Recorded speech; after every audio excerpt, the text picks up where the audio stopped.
Slimebucket the Great by J. Wilburn. Beyond that, I'm not 100% positive what this story will be, but we'll find out together. Slimebucket, the swamp goblin, had seen half elves before, but had never seen one get eaten. He hid among the roots, half in the water and half out.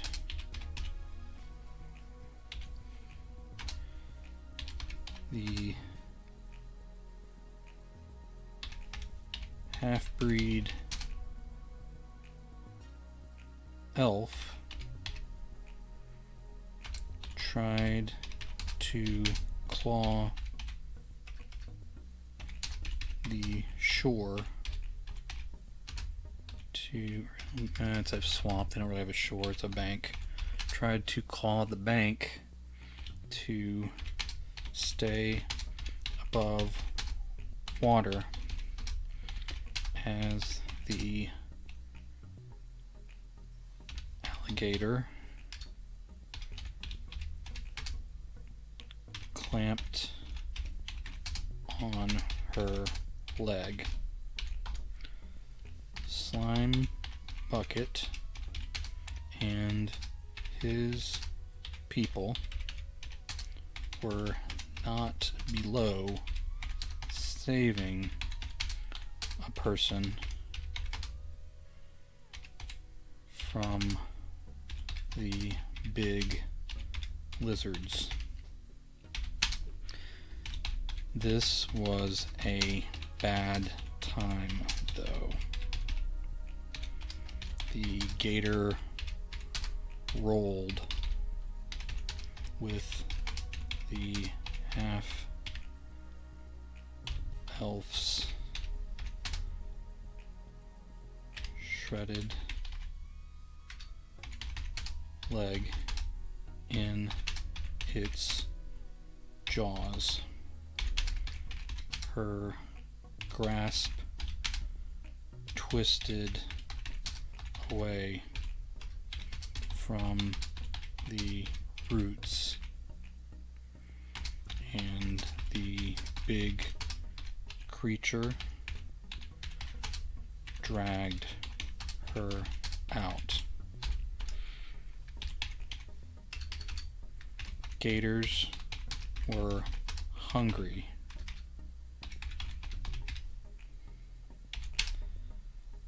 The birds had migrated, and the smaller things had not yet hatched. Herd animals were bigger and faster this time of year.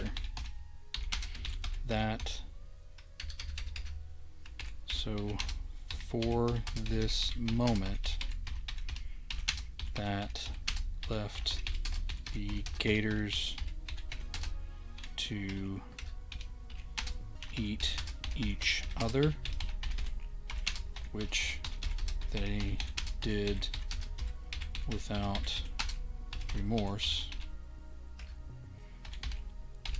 and that left the swamp goblins in their clay hovels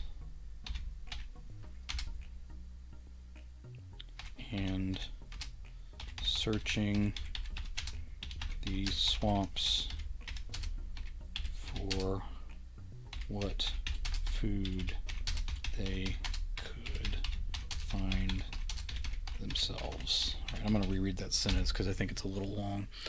So for this moment, that left the gators to eat each other, which they did without remorse, and that left the swamp goblins in the clay hovels, and searching the clay hovels, in their clay hovels. Let's take out the and make it a comma. Searching the swamps for food, for what food they could find themselves, hoping not to be eaten too.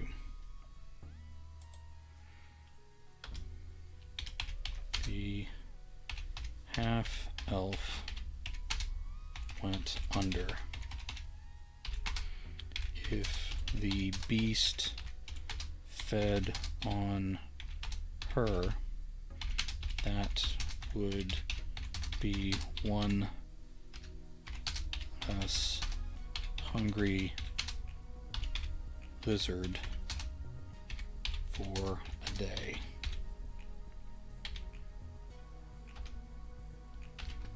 What was she doing out here alone?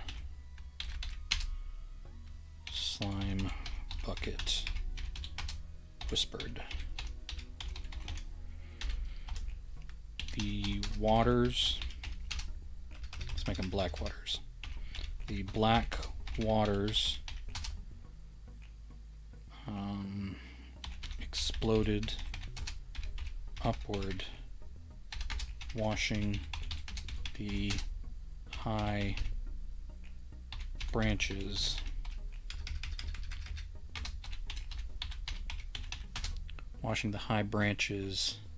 and the dangling gray mosses. The dark creature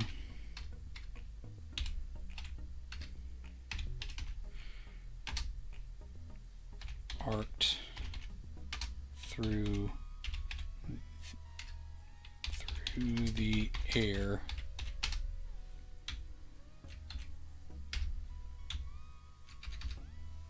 before falling on the gator, the much smaller gator, and its prize.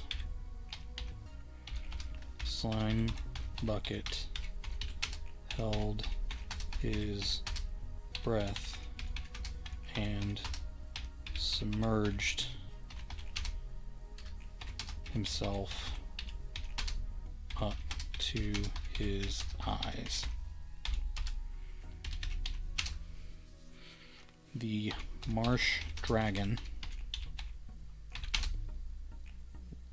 lifted its head into the air. Its tusks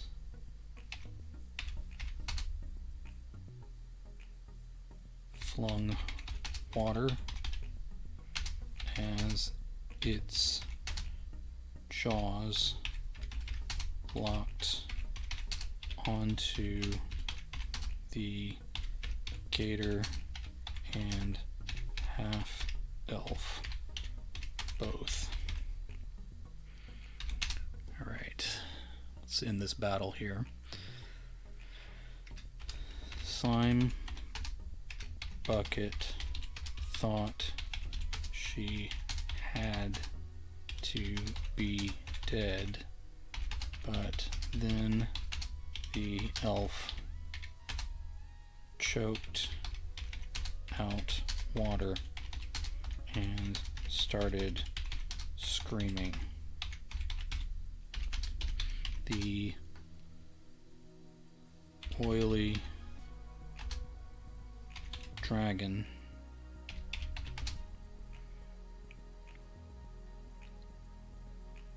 took the pair of creatures down its throat in a series of lurching motions as its flesh swelled around the throat. Slimebucket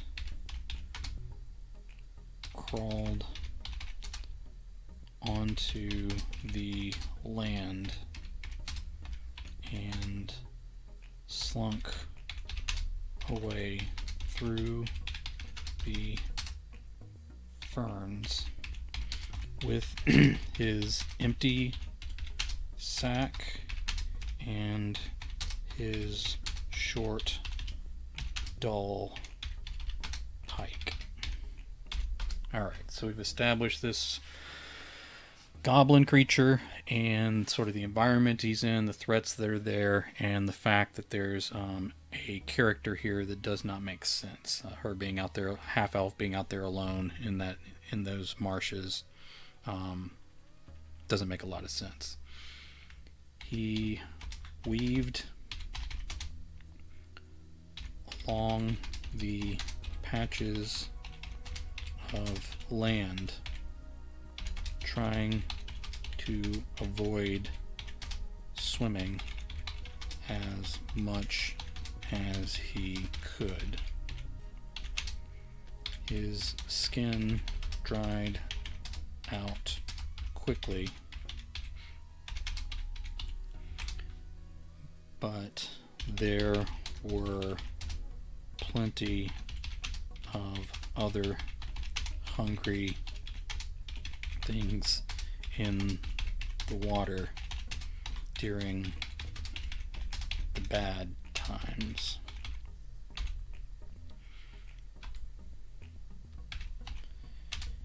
He watched the next crossing for a long moment until he saw the thick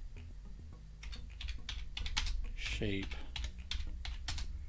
of a constrictor snake swimming along the surface. Slimebucket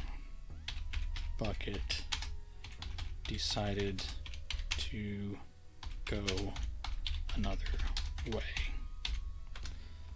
Then he heard the voices.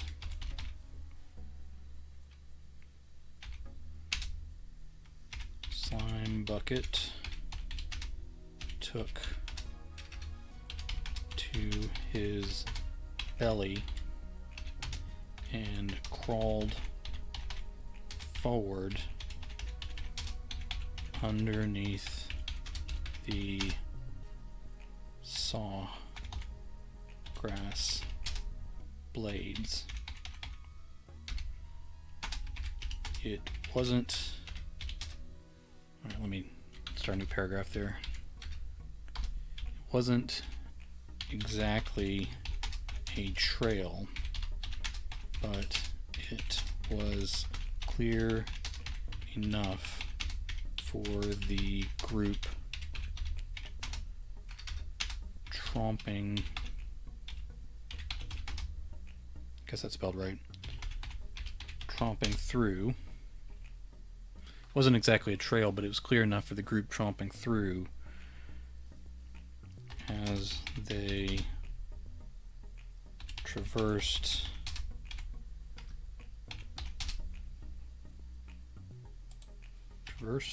the scant land through these back waters. Busy day. Slimebucket whispered as he watched their boots Once they had passed, he crawled out and followed behind them. They spoke, I can make that the same paragraph. They spoke the common tongue, which was quite uncommon around there. He held hope that they might drop an apple core or some bit of bone with a little gristle.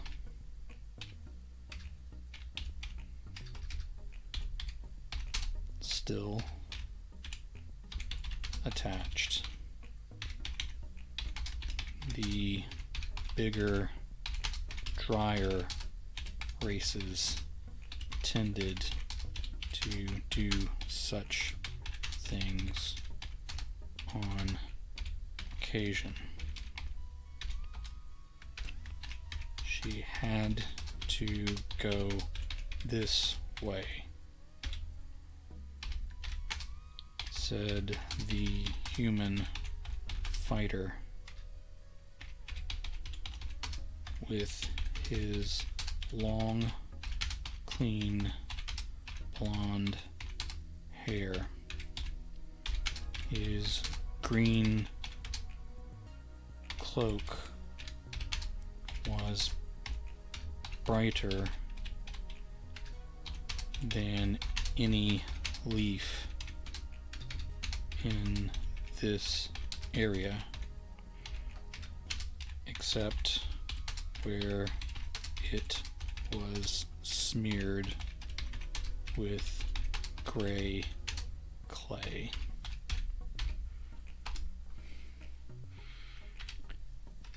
An archer, maybe a rogue,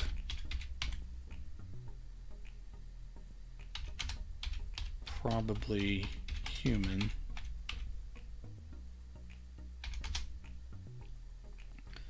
Slimebucket wasn't good at judging such things. Said, okay, what did I have the first one say? She had to go this way. I'm not seeing her trail. Maybe she took to the water.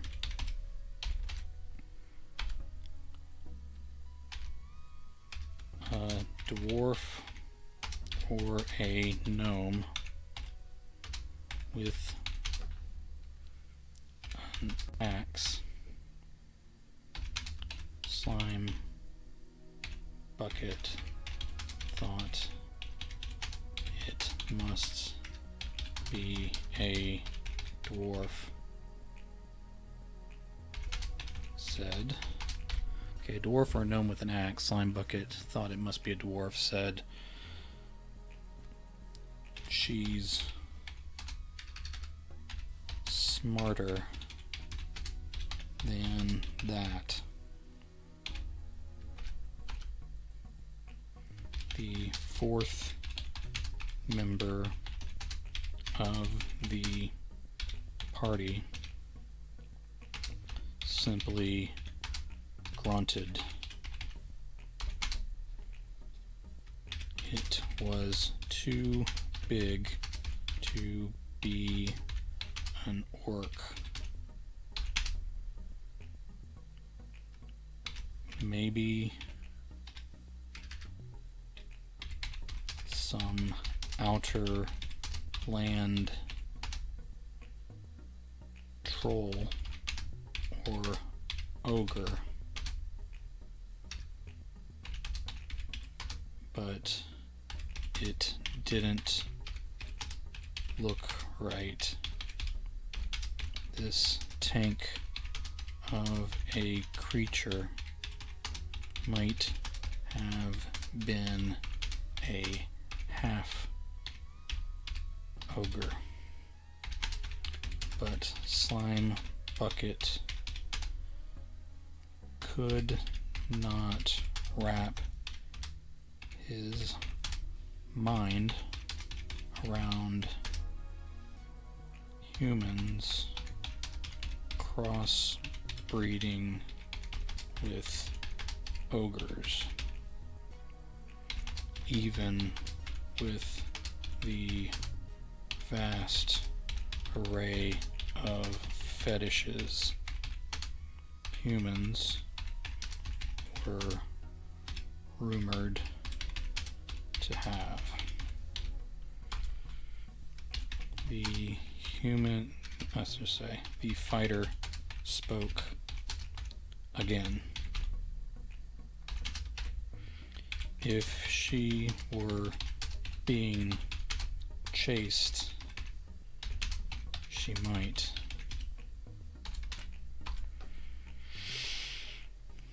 More people came out of the brush from many directions. Slimebucket scurried under cover and made himself as small as he could. This was a stupid plan. It was stupid like a half elf swimming through the swamp in the bad times. Alright. There was a cleric or two, maybe one was a monk. Then other races, Slimebucket did not know. One of them had horns and hooves. Let's see what else. They even had a bard carrying 3 instruments on straps. What possible use would anyone have for a bard? Then the ground split, and trees parted as they collapsed. The great roots tore from the wet ground as the dragon arched its spiny back from the broken bank. The party scattered, but turned to fight again as the marsh dragon curled around itself. Alright, I need to go back and put some other things in here because I need some magic users. Maybe one was a monk. There were at least a half dozen magic users of one kind or another.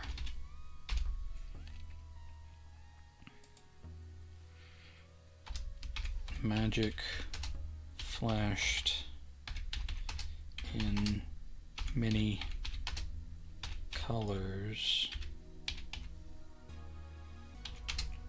blasting off the beast's black scales.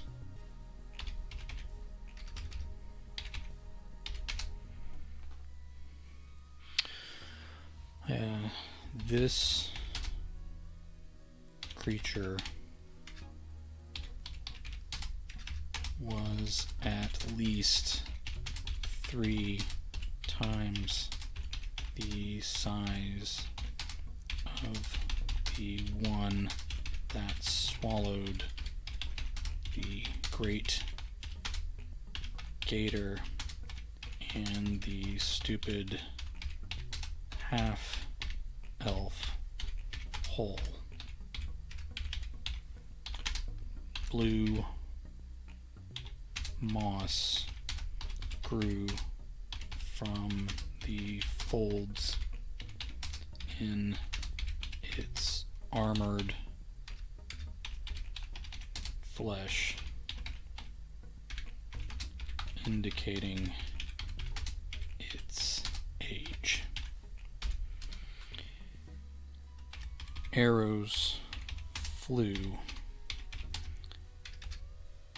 and stuck in the thick coat of black oil over its body. The archer man celebrated,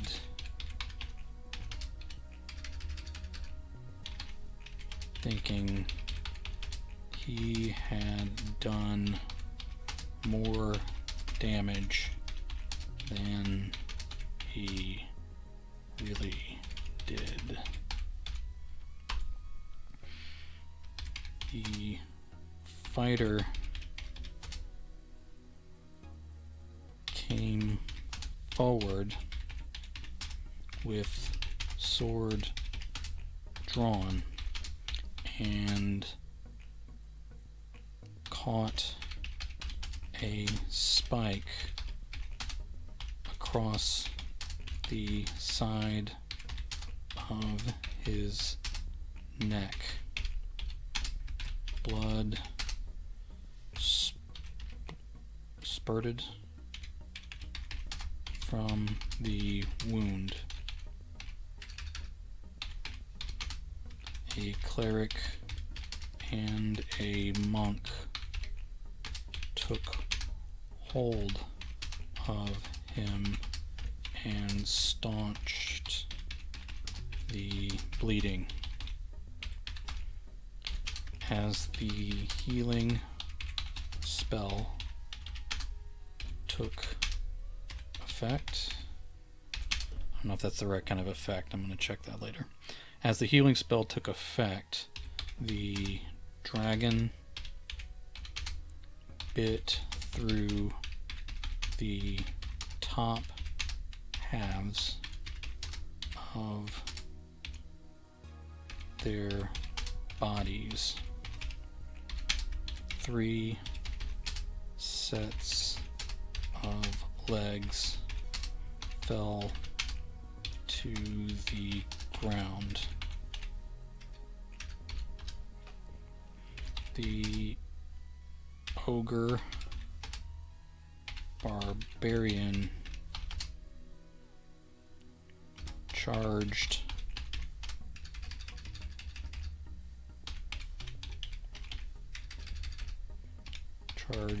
forward.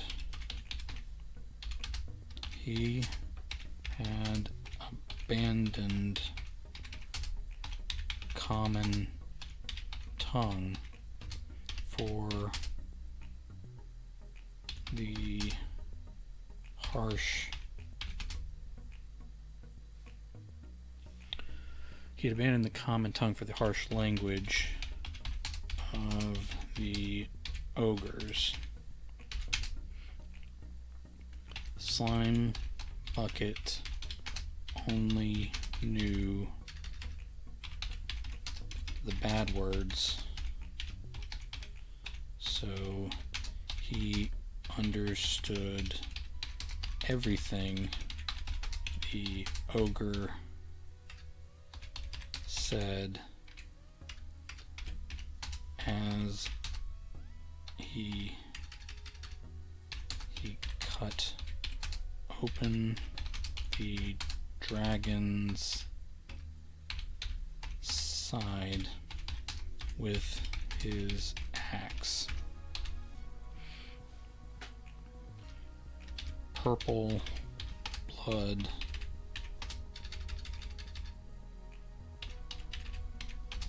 mixed with the oily coat and created a swirl of dark color that was almost beautiful. The ogre took deep wounds from the spikes, but kept inflicting damage on the dragon.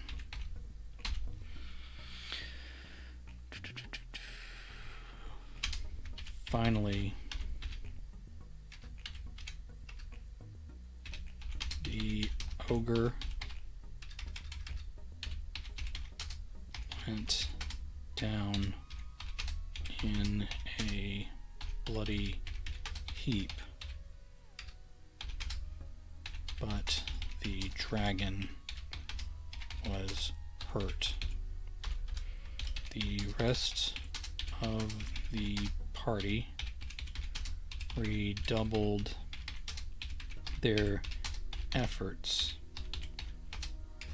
driving the beast back toward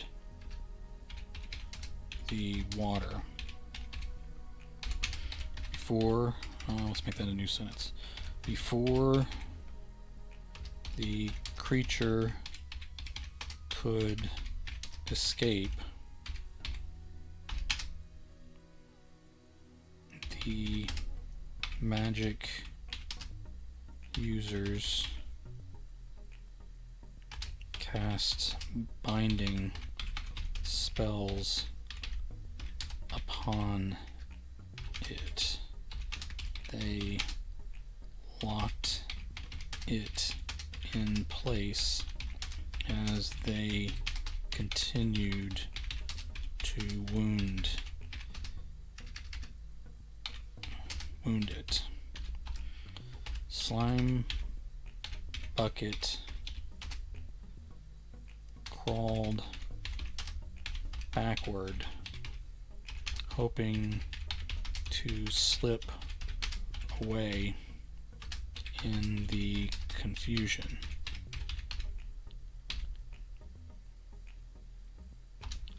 A hiss and a snap froze him in place.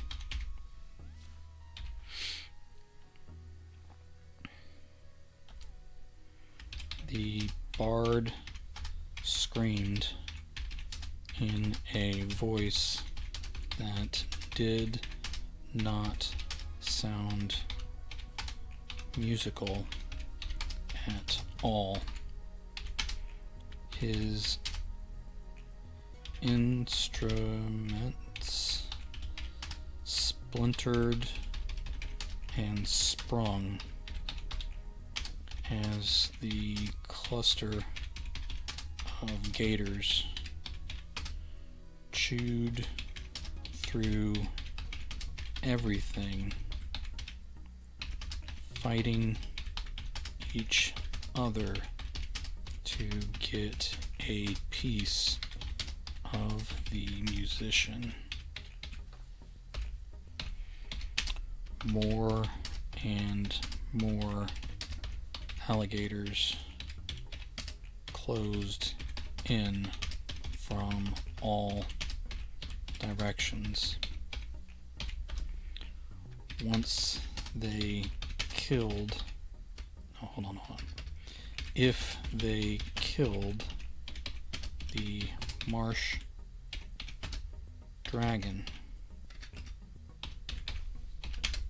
every gator in the swamp would eat all of them and the dead dragon too.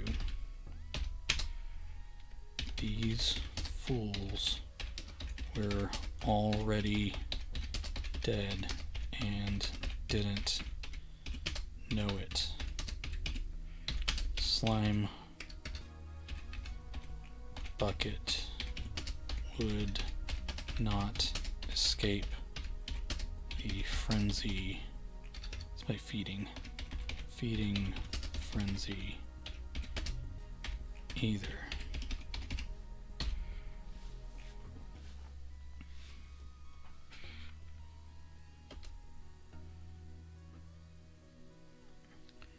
He lifted his head from cover and saw the spears piercing the dragon's neck. The binding spells should have worn off, but the wounds to the neck kept the great dragon in place. Slimebucket charged forward through the middle of the party. The bigger people looked down at the goblin, specifies a swamp goblin, at the swamp goblin in confusion. Their party was so big, Slimebucket supposed they might not remember they didn't have a swamp goblin too. His hands and feet sunk deep into the thick oil over the great beast's skin. He fought his way up the sludge. Up the sludge anyway. Near the dragons. Let's make that a new sentence. We got a lot of action going on, so it wouldn't hurt to have short paragraphs. Near the dragons.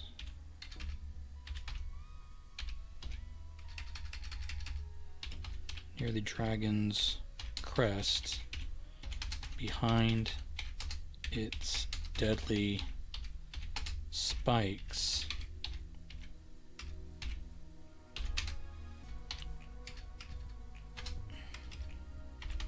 Slimebucket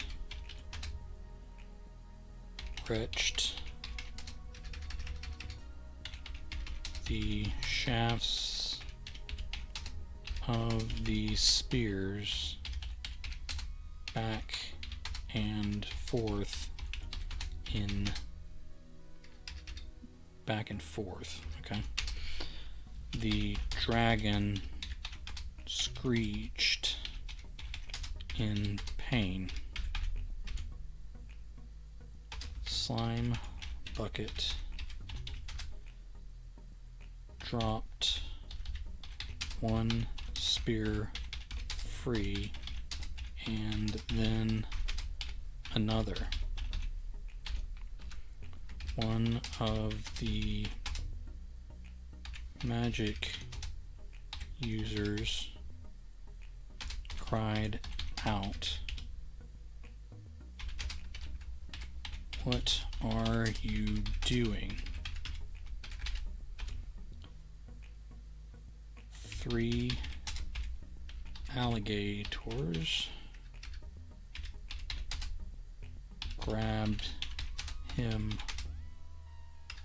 grabbed his robes from behind and pulled him into the water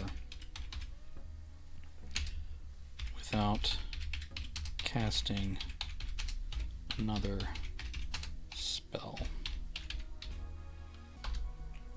As the last spear fell away, the dragon lurched into the air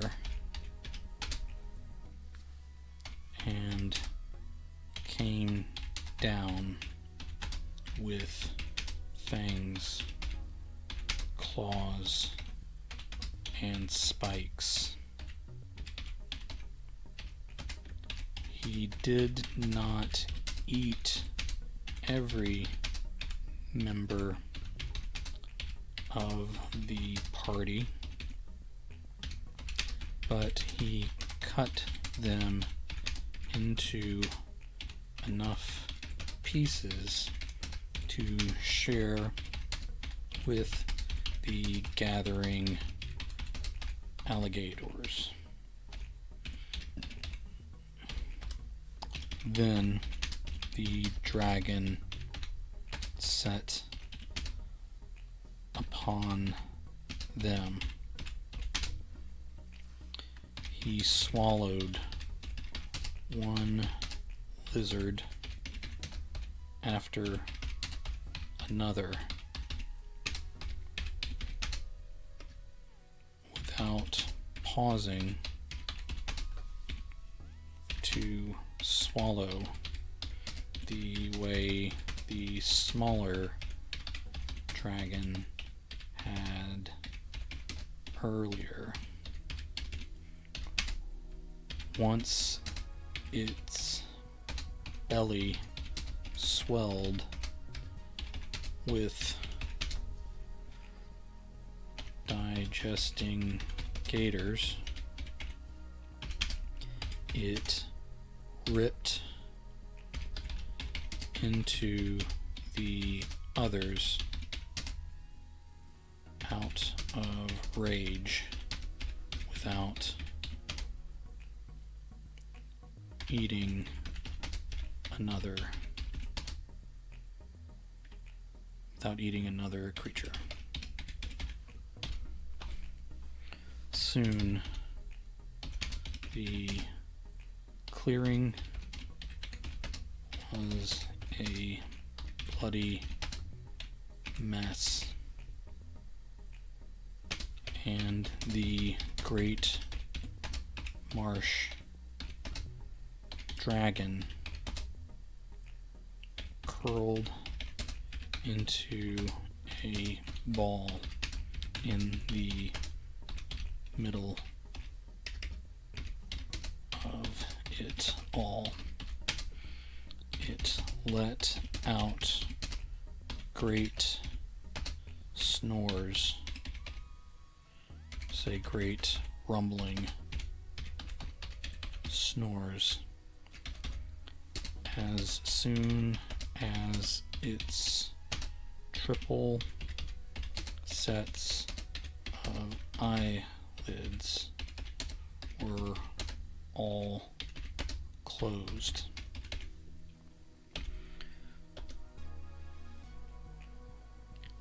Slimebucket oozed off the marsh dragon's back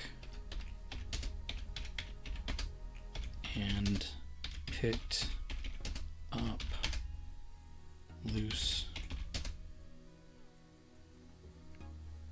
blades of grass as he trudged forward, covered in the, how would you describe the smell? Trudged forward, covered in the pungent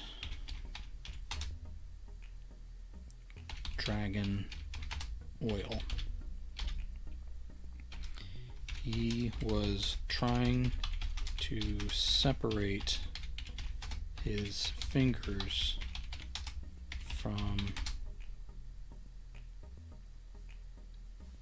each other when he heard the clapping along the edge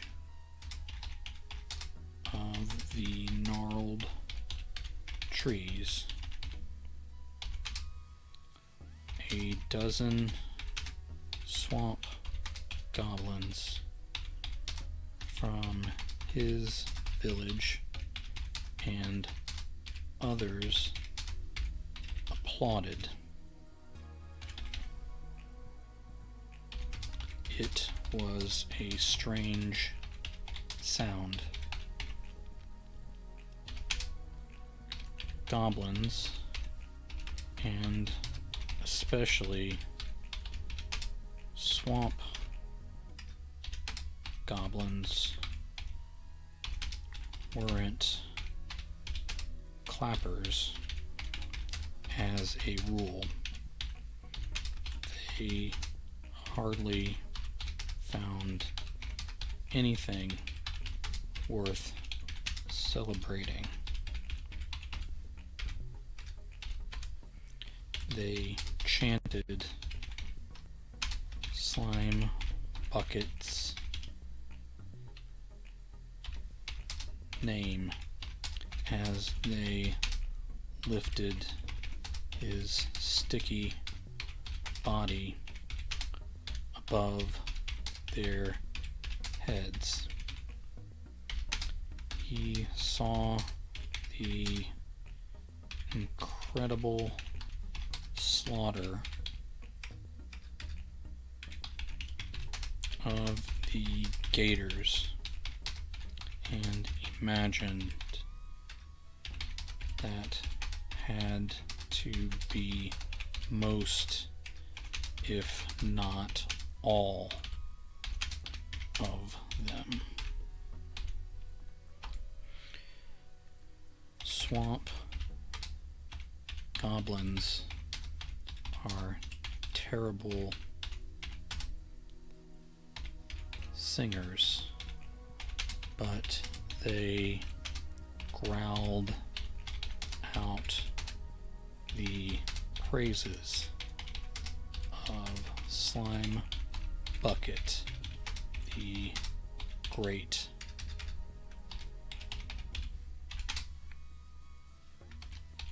Rider of the oily marsh dragons.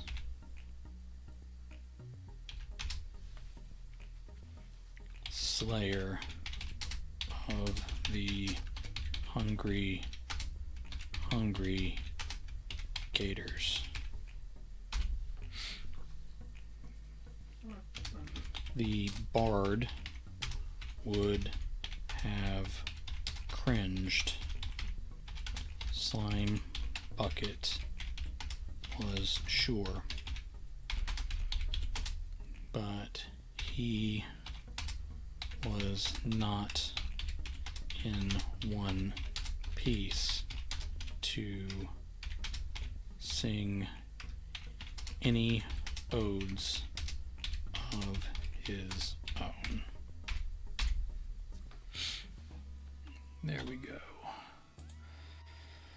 So that's that. It came in at just over 1,500 words, so that's a nice tight short story. Again, I started with the title Slimebucket the Great and sort of created a creature from that, and a scenario. I'm always using the wrong kind of its. I've already seen that.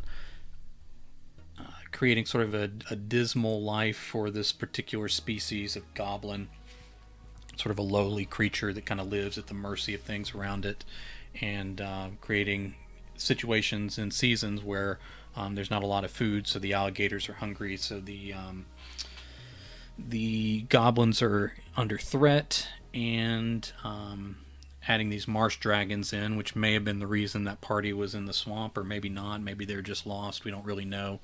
But a pretty big and diverse party that got in over their heads as they found themselves in the middle of alligators and the marsh dragons. And apparently the marsh dragons are the predator of the gators, so it was in the goblin's best interest to keep the dragon around, and he became a hero to his people for coming up with a solution to the alligator problem, at least for a little while.